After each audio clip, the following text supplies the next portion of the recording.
jeudi 8 juillet 2021. Bonjour madame, monsieur, bienvenue au journal. Voici les titres.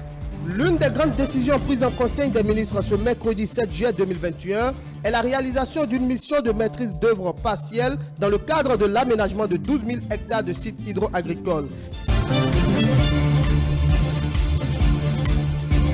Exportation frauduleuse de produits de première nécessité, le directeur général des douanes et droits indirects et celui des impôts ont exposé aux hommes des médias les sanctions qu'encourent les contrevenants.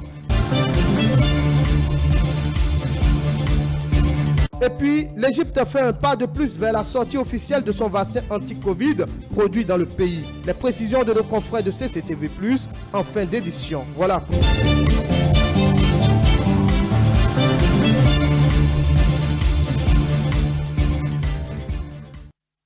Merci de toujours nous préférer pour vous informer. Plusieurs décisions ont été prises ce mercredi 7 juillet 2021 en Conseil des ministres par les membres du gouvernement. Parmi elles figure la réalisation d'une mission de maîtrise d'œuvre partielle dans le cadre de l'aménagement des 12 000 hectares de sites hydro-agricoles. On suit le porte-parole du gouvernement Wilfried Léandron-Bédier pour plus d'explications. Dans sa volonté de valoriser davantage le potentiel agricole de notre pays, le gouvernement a prévu l'aménagement et la mise en exploitation pour compter de janvier 2022 de terres agricoles.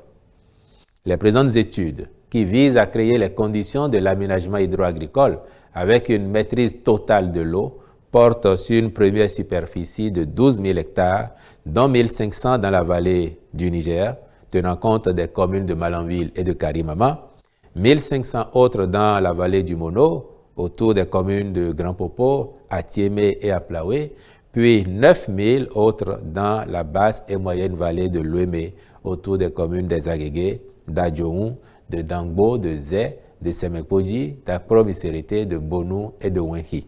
Elle prévoit, ces études, également l'aménagement et la réhabilitation de 500 km de pistes agricoles, dont 40 km de digues-pistes, avec la réalisation d'un ouvrage de franchissement long de 250 mètres pour interconnecter les deux rives du fleuve Ouémé à la hauteur des communes de Dangbo, Adjoun et Zé.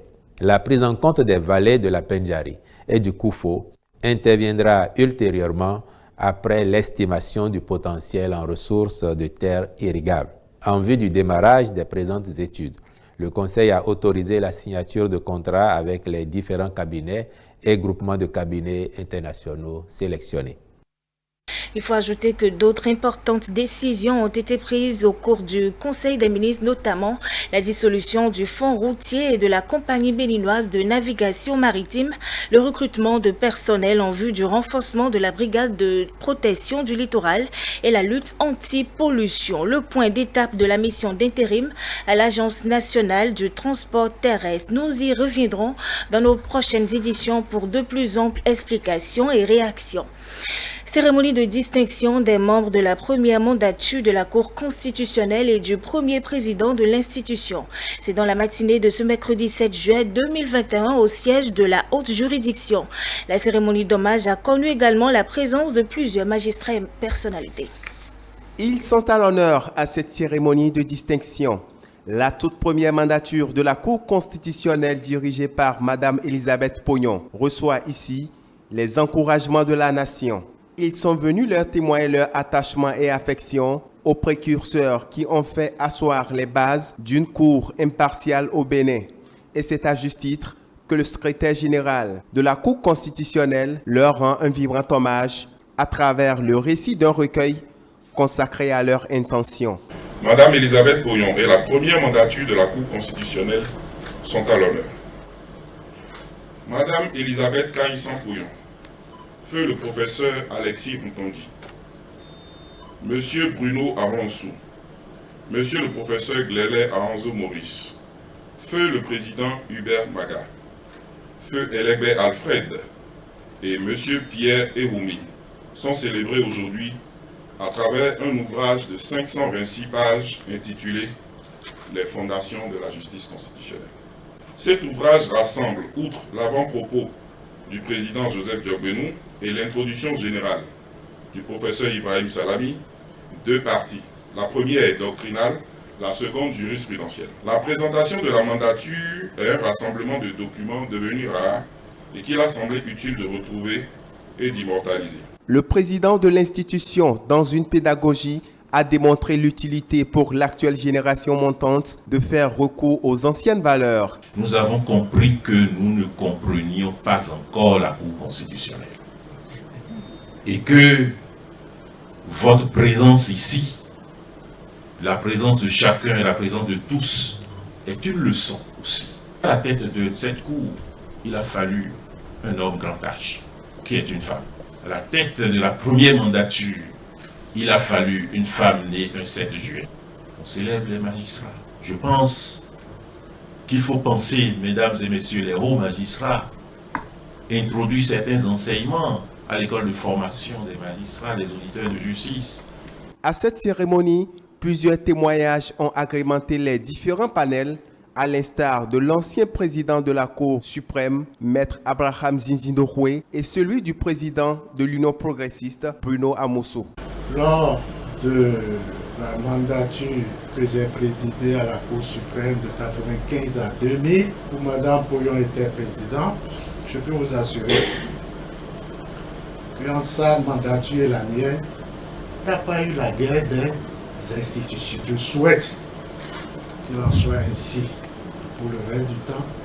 Je voudrais en profiter pour remercier les organisateurs de cette cérémonie, parce qu'il n'est pas courant chez nous de dire ce qu'on pense, de célébrer les gens de leur vivant. Et d'organiser de pareilles cérémonies montre d'une part qu'il existe dans notre pays des femmes et des hommes de valeur. Une justice constitutionnelle plus solide, rayonnante, impartiale, performante et plus exemplaire, c'est le credo de l'actuelle mandature de la Cour constitutionnelle. À la fin de la dite cérémonie, Mme Elisabeth Pognon a reçu un tableau d'honneur pour les loyaux et nombreux services rendus à la nation. Quelques semaines déjà que la police républicaine du département de la Liborie a intercepté plus de 2500 sacs de produits de première nécessité. Ceci après l'interdiction formelle du gouvernement d'exporter les produits vivriers. Quelles sont les sanctions auxquelles sont exposés les contrevenants et que prévoit la loi à toute personne qui désire exporter légalement des vivres? Élément de réponse dans ce récit de Céline Bovy. C'est une sortie de mise en garde à l'endroit des contrevenants qui défient les dispositions prises par le gouvernement contre l'exportation frauduleuse des produits de première nécessité. Le directeur général des douanes et droits indirects et celui des impôts ont fait part des peines qu'encourent les opérateurs économiques véreux. Suite à la décision du Conseil des ministres, nous avons rappelé par la note 3031 en date du 25 juin 2021 l'ensemble des procédures à mettre en œuvre pour les commerçants qui veulent travailler dans la légalité. Et malheureusement, jusque-là, il y a certains qui continuent par tricher et c'est le lieu donc de rappeler l'article 451 qui prévoit non seulement les peines de privation de liberté pour ces commerçants indélicats, mais la confiscation de ces marchandises de fraude et même les moyens de fraude. Ces sorties de produits vivriers ne sont pas soutenues par des tests en vigueur. Les dispositions des articles 1135 et suivants du Code général des impôts seront appliquées. Il s'agit donc d'intercepter ces personnes, de leur infliger des amendes fiscales allant de 100 000 francs à 1 million de francs CFA et également des sanctions privatives de liberté allant d'1 an à 5 ans. Le directeur général des impôts a tenu à souligner que les consignes gouvernementales sont claires. Il a par ailleurs rappelé que des réformes sont prévues pour les grossistes qui souhaitent exporter par voie légale. En tout état de cause, le gouvernement a interdit la sortie des produits vivriers. Si un opérateur économique ou un citoyen doit sortir des produits vivriers, décide de les vendre à l'étranger, c'est que cette personne a obtenu une autorisation. À défaut, les lois de la République seront appliquées et nous, au niveau de la Direction générale des impôts, nous avons donné des instructions à tous les services d'appréhender et de sanctionner avec la dernière rigueur toutes les personnes qui vont se mettre au travers de la réglementation. Pour contraindre les opérateurs économiques indélicats restés sur le territoire, un dispositif de patrouille a été mis en place par le gouvernement. Le porte-parole du gouvernement, Wilfried Léon Ngbeji, a apporté des clarifications sur la délivrance des factures normalisées. Il ressort de ces explications qu'il n'y a pas augmentation de coûts, mais plutôt des formalités. Suivez la quintessence de ses propos dans cet extrait. Il est donc important que vos clients sachent, que les consommateurs sachent que ce que l'administration fiscale vous demande, ce que l'administration des douanes vous demande, c'est juste de faire les choses réglementairement.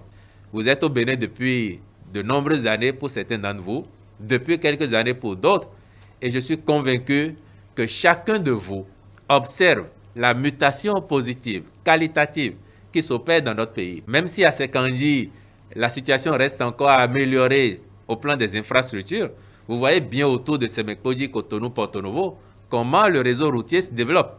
Ça veut dire que c'est forcément programmé que ça va se faire également là-bas. Et si vous avez de meilleures routes, vous circulez bien, vos clients circulent bien, peut-être même que demain vous allez baisser encore les prix de vos prestations parce que l'État aura fait ça. Et donc tout ce qu'ils font, c'est vous amener à avoir les meilleures compréhensions possibles de cette dynamique évolutive qui est en cours, cette dynamique de transparence aussi qui voudrait que vous soyez au fait des pratiques douanières, au fait des pratiques fiscales pour qu'en retour vos activités s'émancipent. Je finirai en disant donc, pour que ce soit clair pour tous, vous comme nos compatriotes, vos amis, que l'obligation de délivrer les factures normalisées n'induit pas augmentation des coûts. À la limite, c'est une formalité qu'il faut faire. Et vous pouvez vous-même observer, même si ça n'est pas vous ici directement, vous pouvez observer qu'il y a certains sur le terrain qui prennent prétexte de ça pour générer des surcoûts aux populations. Si vous êtes une école et qu'on vous demande de délivrer une facture normalisée, est-ce qu'on a demandé déjà d'augmenter les frais de contribution? Pourtant, il y a des écoles qui prennent prétexte de l'obligation de délivrer une facture normalisée pour dire que les frais vont augmenter, ce qui n'est pas vrai. L'État, en demandant ça, veut plus de transparence, veut que vous ayez des rapports totalement transparents avec l'administration et que ce qui est à vous reste à vous, mais que ce qui est à l'État aille à l'État. Et c'est le cheval de bataille du gouvernement. C'est pour ça que ces bras opérationnels, que sont les impôts et la douane, se mettent en devoir d'appliquer ces normes-là, afin qu'à l'arrivée, nous soyons tous gagnants, vous les opérateurs économiques, mais nous aussi, nous tous, y compris vous, l'État, vous en faites partie. Démarrée depuis lundi, la correction des copies du baccalauréat session de juin 2021 se poursuit. Un tour au lycée technique Koulibaly de Cotonou ce mercredi. On retient globalement que l'opération se déroule sans anicroche et que toutes les dispositions sont prises pour que la correction prenne fin vendredi 9 juillet. Correction des copies de l'examen du baccalauréat. Moment venu pour apprécier le niveau des candidats ayant pris part à cet examen. Dans le département du littoral, 2 centres ont été retenus pour abriter les corrections. Le CEG Gamin et le lycée technique Koulibaly de Cotonou. La correction se passe très bien ici. Nous avons démarré lundi. Certaines sous-commissions sont déjà en train de terminer les corrections. D'autres continuent. Nous avons eu ici 13 sous-commissions de correction. Il s'agit essentiellement des sous-commissions des matières techniques, comme les matières de E, de F1, F2, F3, F4. Nous avons les G1, G2, G3. Et nous avons l'économie ici qui ont fait la correction. À ce jour, il faut dire que certaines commissions ont fini. Il y a des commissions qui ont 2 jours. Je crois, études de cas G2, il semble qu'ils ont terminé. Et d'autres ont 3 jours qui vont finir aujourd'hui, notamment économie et 3. Et donc, mais c'est les séries F4, série F3 et F1, F2 et autres qui vont continuer pour 4 ou 5 jours, selon les cas. Aucune autorisation d'accès dans les salles de correction. Toutefois, les travaux se déroulent dans la stricte discipline. Mieux, toutes les dispositions sont prises pour qu'il n'y ait pas de raté, nous ont confié le superviseur général et le chef centre. Je crois que tout sera fait de manière impeccable, comme d'habitude. eh bien, ça ne ratera pas. Rassurer les candidats en leur disant que tout se passe très bien. Tous ceux qui ont composé dans la matière technique sur toute l'étendue du territoire peuvent être rassurés que leur copie se corrige très bien et que les résultats, ils les auront. Donc je souhaite, disons, bonne attente pour les candidats et je leur souhaite du succès. Les opérations de correction des copies prennent fin vendredi prochain. Et à l'international, nos confrères de la CCTV+ nous informent sur la situation de la Covid-19 en Égypte. L'Égypte continue de travailler d'arrache-pied pour la sortie de son vaccin contre la Covid-19. Un grand pas a été fait et les autorités n'attendent que le test final. L'Égypte fait un pas de plus vers la sortie officielle de son vaccin contre la Covid-19 produit dans le pays. Le Premier ministre Mostafa Madbouli a annoncé l'achèvement à 50% des 2 premiers millions de doses du vaccin chinois Sinovac. L'ampleur de la demande de vaccins contre la Covid-19 est immense. Cela a fait que certaines des entreprises que nous avons engagées pour nous fournir des vaccins ont pris du retard. Dès le premier jour, nous avons envisagé d'acquérir la capacité de fabriquer le vaccin.